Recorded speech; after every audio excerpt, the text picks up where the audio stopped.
You're listening to Excellence Above Talent, a podcast where we have the hard conversations about the lives of men and what leads us to achieve greatness and suffer defeat. Hear from other men's journeys as well, as we all learn and grow together to become inspirations to ourselves and those around us. And now your host, Aaron Thomas.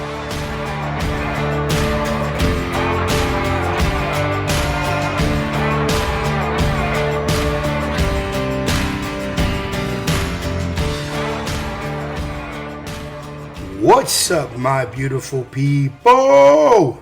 Aaron Thomas with Excellence Above Talent. It has been months since I published a podcast.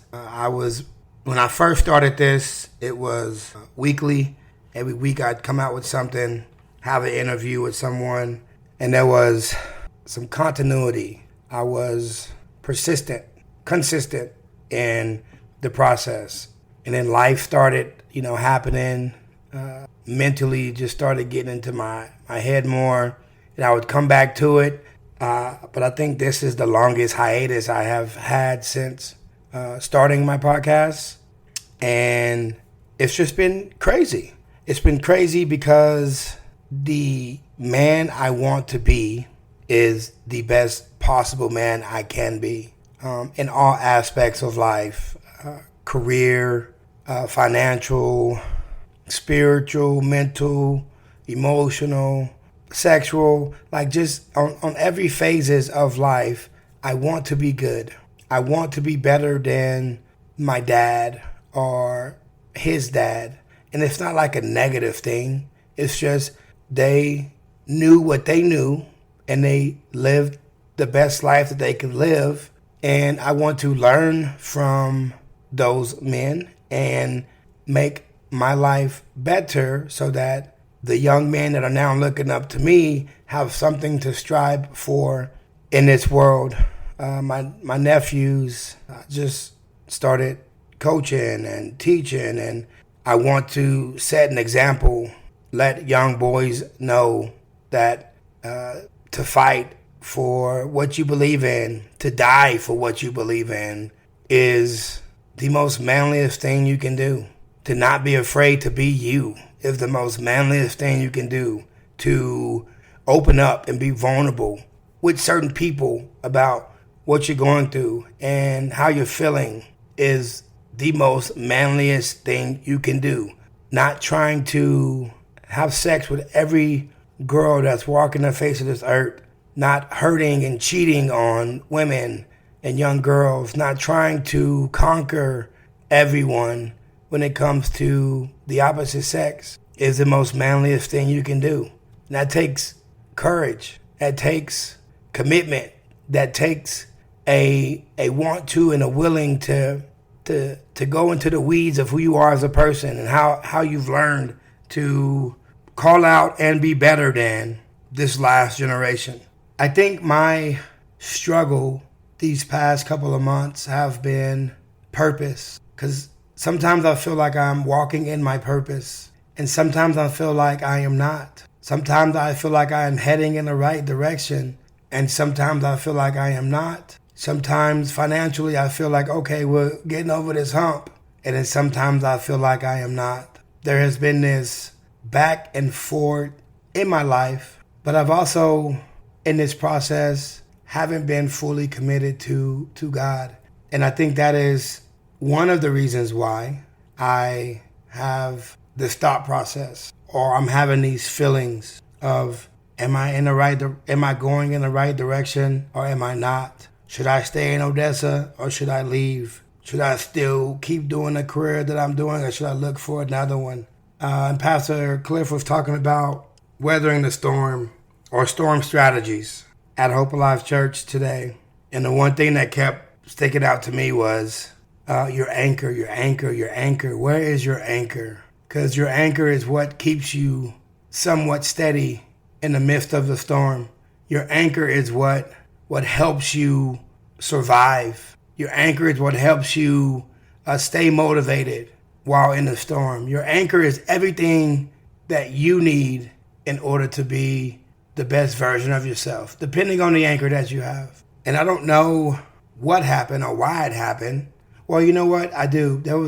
Anytime you start to learn more about yourself, anytime you start to understand like how much you really don't know by the things that you learn, you can either go two ways. It could be overwhelming and you just kind of have to take a step back or run from the things that you're learning, or you dig in. And I think I ran from the aspect of the deeper calling that God has on my life. Like he wants more for me, and I get it. I could be giving him a lot more. But there's this class, it's an armor class, and we're learning a lot of different things in there. Things that just kind of blows your mind when it comes to the Bible. Then I started doing this 21-day healing journey. And there was just a lot of deep, unseated thoughts and expectations and memories that came up. And instead of digging deeper, I got afraid. But it's something that I do all the time. I'm always digging deeper. But for some odd reason, there was fear behind this digging deeper, because then I would have to level up. I would have to level up my relationship with God in a more deeper way that I thought I wasn't ready for. Getting up early, studying his word, like digging deep and trying to figure out what it is that he really wants from my life, and how can I be a tool for him while on this earth. Because I'm not here long, and I want to do all that I can to make it better, because I was on this earth then not. So there was a level of fear that kind of pushed me away, pushed me from church, reading the Bible, the gym, making excuses. I just started coaching, so like, I don't have the time. Coaching, and you make time for what you want. Like, that's something that I truly believe. If you want time for it, you can make time for it. And I simply wasn't making the time for it, and I was using the excuse of, because I got to get up early in the morning and I got to stay at school pretty late in the evening. So it's a 4:30 wake up, 5 o'clock wake up, not getting home till about 6. So it's 12, 13, 14-hour days. And if it's a day where we have a game, it's 14 to 16-hour days. And so I tried to make the excuse of didn't have the time, but I had the time. I was just afraid of the digging deeper part that would push you to learn more about yourself. The beauty about life is you can always reset. You can always retool, tinker with, and try to figure out ways to become the best version of yourself. And in that process of trying to find the best version of yourself, you do come across the scary versions of yourself as well as the awesome versions of yourself, and you have to deal with them accordingly. I put so much pressure on myself to be the best man I can be, not for accolades or for people to look at me and say, oh, he's just a great man. I'm not doing it for attention. I'm not doing it to get approval from the world, because right now in my life, I do not care about what the world thinks of me. I will say what needs to be said. I will fight when I need to fight, and I won't shrink in the moment. I won't hide, protect, defend, or prove who I am in the moment. I will just show up in that moment and be me. So it's not a me wanting to be seen, me wanting to be patted on the back. It's I've seen the men in my life not journey down this path to try to figure out ways to make them good men. I see how easy it could be to shrink in the moment, to not piss anyone off, to be quiet and not say the things that need to be said, to live in fear because we're afraid of what society would think if we say these things or if we do these things. And it's not viewed upon as manly because for some odd reason, someone came up with what is manly and what is not. And instead of challenging what is manly and what is not, we just have accepted it. And if anyone goes outside of the norm of what it is, then we're not as manly as others. And I'm totally fine with that. I have seen men that got sucked into trying to be or prove their manhood to this world, and it didn't go good for them, because you have to change yourself in order to be seen by this world. You have to do crazy things in order to be seen by this world. You have to be angry and you have to fight all the time in order to be seen by this world. And I got tired of that. I am tired of that. I will just show up and be me. And if I'm not man enough for you, then I'm not man enough for you. But try me if you want to. That's a disclaimer. Try Jesus, not me. Because I am willing to die. I don't think people really understand that aspect of manhood. That at any given moment, I am willing to give my life for the people and the things that I truly believe in. So it's not a game to me. It's not fake to me. I'm willing to die for it. For my family. For some friends, not all friends, but for some, for sure. For this next generation of young boys and young men trying to figure it out. I'm willing to be called names. I'm willing to be persecuted. I want all the smoke when it comes to that, because at the end of the day, I have to leave this world better. And in order to leave this world better, I have to be better. I am not the person just to talk. This is what you should do. I'm saying this is what you should do because I have either done it or I am in that process of doing it, and I'm learning how tough it really is. I do not want to be that man who on his dying bed wished that he could have done more. I don't want to be that man on his dying bed wishing that he could have loved more. I don't want to be that man on the dying bed wishing he could have took so many more people with him along that journey that he called life. But he was too afraid of what the world would think of him. He was too afraid of what he would think of him, that he stayed in this status quo of provide, protect for your family. But that's just 30% of what a man should be doing for his family. And for some odd reason, this world has put providing and protecting is the only thing a man is supposed to be. Providing and protecting takes out the feelings and emotions that we have. We're either going to get money or giving money to our families, and we're willing to die for our families. And that is what this world has diminished men to be.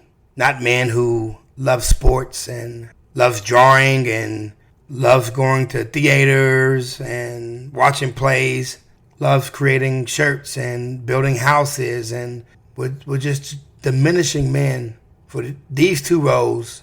And those are important roles, but they're not the only roles that we as men have. We need to be mentors to this next generation, because I am in the classroom. I've only been in the classroom for a year, and coming up are some of the weakest young boys from my experience, because there is weak from the aspect of no accountability whatsoever. They gaslight everything.